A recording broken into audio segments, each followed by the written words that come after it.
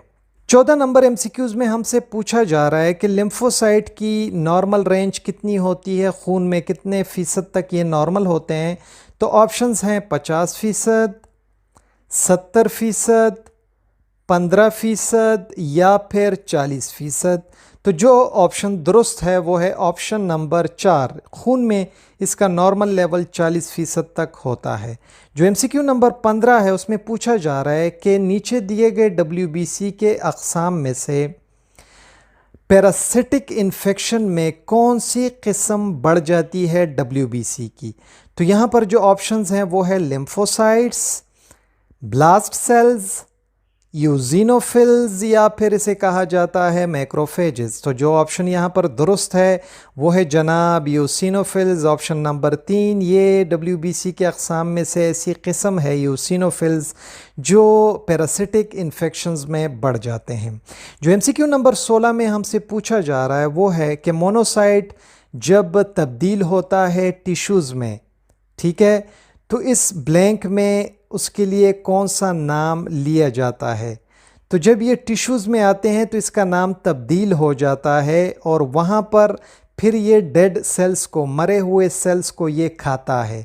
तो जो ऑप्शंस दिए गए हैं वो है यूसिनोफिल इसे कहा जाता है, मैक्रोफेजेस इसे कहा जाता है, रेटिकुलोसाइट इसे कहा जाता है या फिर रेड ब्लड सेल इसे कहा जाता है। तो जो ऑप्शन यहाँ पर दुरुस्त है वो है ऑप्शन नंबर 2। मोनोसाइट जब टिश्यूज़ में आता है तो फिर इसे मैक्रोफेजेस या मैक्रोफेज कहा जाता है। जो एमसीक्यू नंबर 17 है उसमें पूछा जा रहा है कि जो नॉर्मल रेंज है मोनोसाइट की तो वो खून में कितनी फ़ीसद होती है। ऑप्शंस में बताया गया है 10%, 30%, 1% या फिर 0%। तो जो ऑप्शन दुरुस्त है यहाँ पर वो है 10%, यानी 0 से लेकर 10% तक मोनोसाइट जो होते हैं तो ये नॉर्मल रेंज में होते हैं खून में, ठीक है। एमसीक्यू नंबर 18 में पूछा जा रहा है कि नीचे दिए गए मेडिकल कंडीशन में एक ऐसी हालत में जो रेड ब्लड सेल होते हैं तो इसकी तादाद बढ़ जाती है। नीचे दिए गए ऑप्शंस में कुछ हालतें दी गई हैं, आपने पता लगाना है कि वो कौन सी हालत है जिसमें रेड ब्लड सेल की जो तादाद है वो बढ़ जाती है। ऑप्शंस हैं प्रेगनेंसी में, थायराइड की ख़राबी में, पॉलीसाइथीमिया वेरा में या फिर ग़िज़ाइयत की कमी में जिसे माल न्यूट्रिशन कहा जाता है।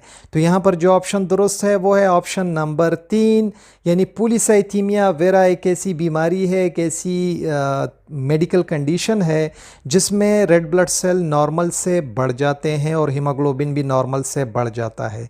एमसीक्यू नंबर 19 में हमसे पूछा जा रहा है कि यहाँ पर ब्लैंक में एक टेस्ट है, उस टेस्ट का आपने बताना है कि ये इस्तेमाल होता है रेड ब्लड सेल्स के मेजरमेंट के लिए, रेड ब्लड सेल की पैमाइश के लिए। तो उस टेस्ट का क्या नाम है खून में।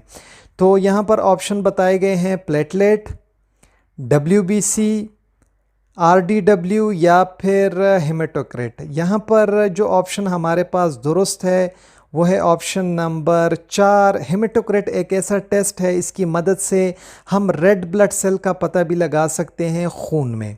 जो एमसीक्यू नंबर 20 है उसमें पूछा जा रहा है कि जो नॉर्मल रेंज होती है हेमेटोक्रिट की या फिर इसे पीसीवी भी कहा जाता है, पैक्ड सेल वॉल्यूम, तो एडल्ट में, जवान मर्द में कितने फ़ीसद से लेकर कितने फ़ीसद तक नॉर्मल होता है।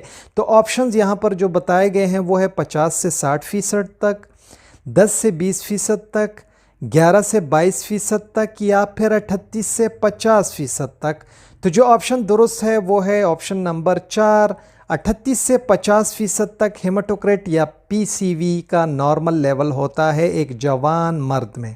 एमसीक्यू नंबर 21 में पूछा जा रहा है कि जो मीन कर्पस्कुलर वॉल्यूम होता है तो ब्लैंक में यहाँ पर एक ऑप्शन आता है, तो रेड ब्लड सेल्स के लिए ये इस्तेमाल होता है ये ऑप्शन कि रेड ब्लड सेल में ऐसी क्या चीज़ है जिसकी वजह से मीन कर्पस्कुलर वॉल्यूम के मुतालिक जाना जाता है। तो ऑप्शंस हैं डायमीटर या फिर न्यूक्लियस, एवरेज साइज़ या फिर हीमोग्लोबिन। तो यहाँ पर जो ऑप्शन दुरुस्त है वो है ऑप्शन नंबर 3, यानी मीन करपस्कुलर वॉल्यूम जो है, इसमें रेड ब्लड सेल का एवरेज साइज़ जो है, हर एक रेड ब्लड सेल का एवरेज साइज़ का पता हम लगा सकते हैं मीन करपस्कुलर वॉल्यूम से। एमसीक्यू नंबर 22 में है कि जो नॉर्मल एमसीवी होती है तो वो कितने से कितने फेम्टोलीटर तक होती है नॉर्मल बंदे में। तो जो ऑप्शंस हैं वो है 50 से 60 फेम्टोलीटर तक, 100 से 110 फेम्टोलीटर तक, 80 से 96 फेम्टोलीटर तक और 10 से 15 फेम्टोलीटर तक। तो जो ऑप्शन दुरुस्त है वो है ऑप्शन नंबर 3। इसका जो नॉर्मल लेवल होता है एमसीवी का वो 80 से 96 फेम्टोलीटर होता है एक नॉर्मल बंदे में।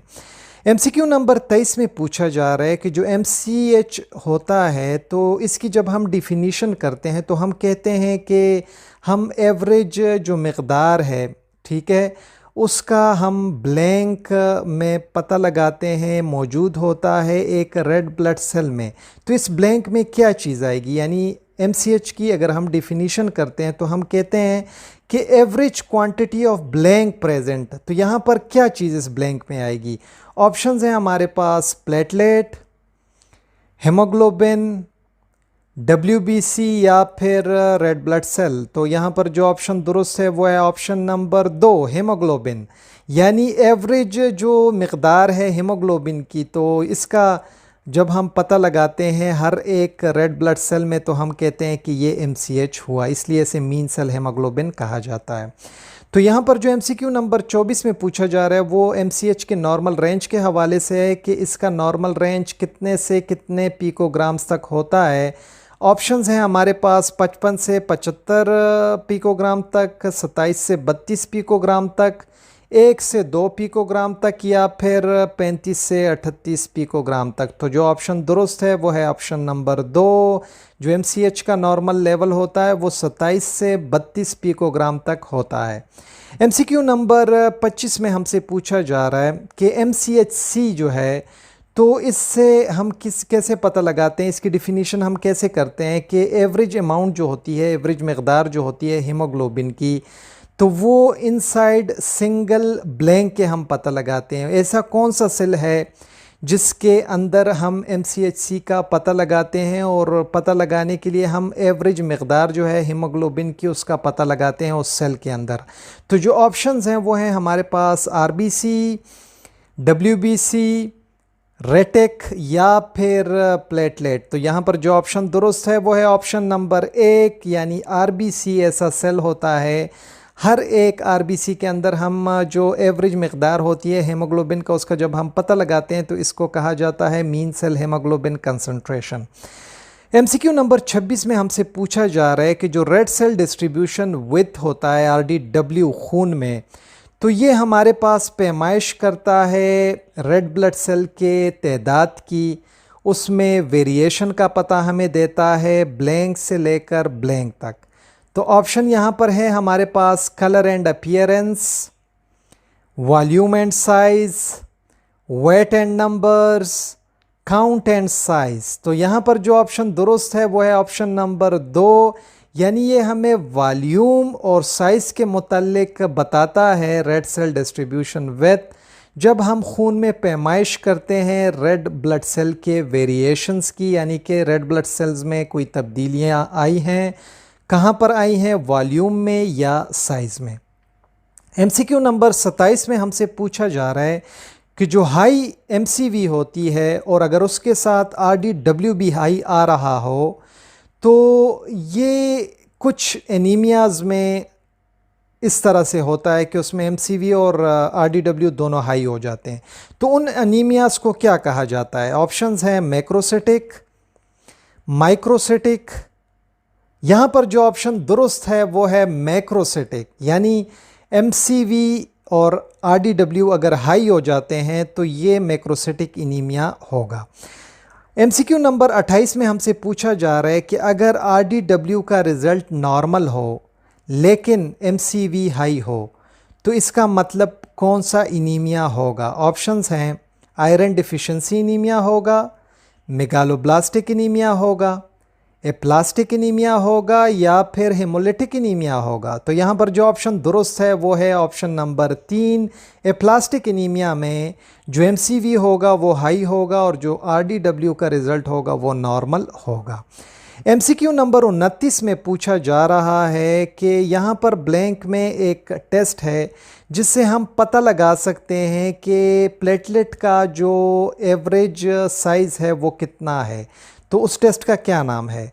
MPV test, MCV test, MCH test या फिर एमसीएचसी टेस्ट। यहाँ पर जो ऑप्शन दुरुस्त है वो है ऑप्शन नंबर 1 एमपीवी टेस्ट, जिससे हम पता लगा सकते हैं हर प्लेटलेट के साइज़ का।